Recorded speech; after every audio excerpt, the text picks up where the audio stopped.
सभापति महोदय, ये शब्द मेरे नहीं हैं बल्कि राष्ट्रपिता के हैं। जो लोग आज सरकार में बैठे हुए हैं, क्या वे अपने दिल में सोचेंगे कि यह देशद्रोह शब्द बालकों को अंग्रेजी पढ़ाने के लिए राष्ट्रपिता का कहा हुआ है।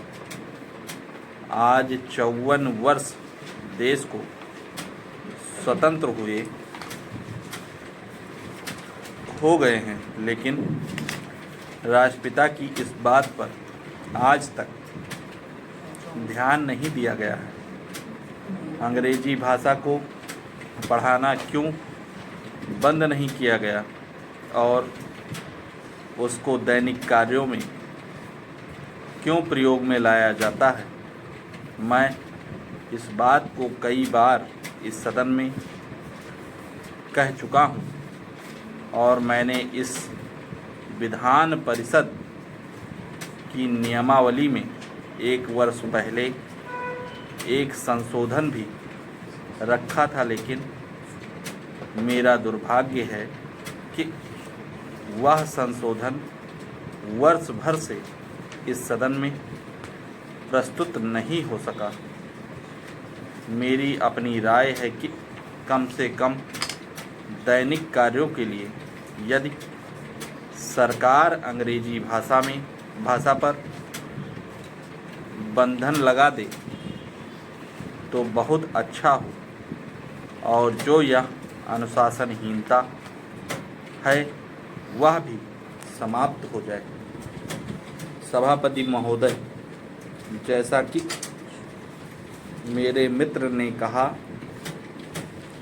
लड़कों के माता पिता अंग्रेजी का प्रयोग करते हैं और उनके शिक्षक भी उसका प्रयोग करते हैं, फिर बालकों पर उसका प्रभाव क्यों नहीं पड़ेगा।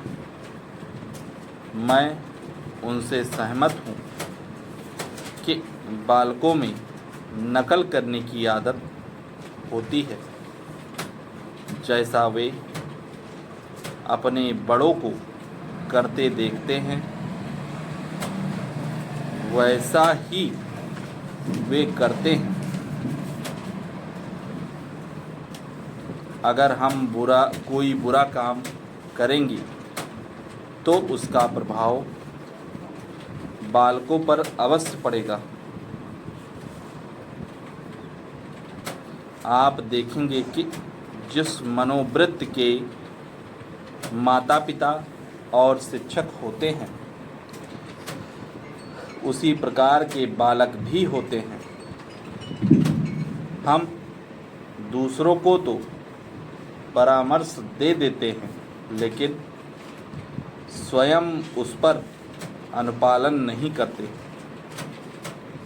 इसके साथ ही साथ हमको शिक्षा प्रणाली की ओर भी ध्यान देना है। शिक्षा के जिन तरीकों को आजकल अपनाया जा रहा है, वे वास्तव में लाभकारी नहीं हैं।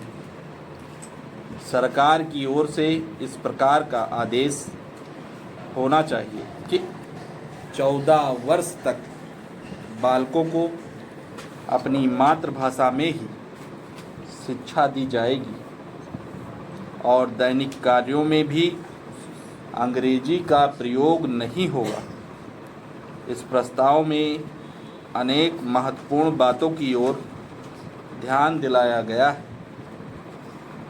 मैं समझता हूं कि जब माननीय मंत्री जी इसका उत्तर देंगे तो कह देंगे कि हम बहुत सी बातों पर कार्यान्वयन कर रहे हैं, लेकिन मैं समझता हूं कि उन पर कोई कार्यान्वयन नहीं हो रहा। स्टॉप।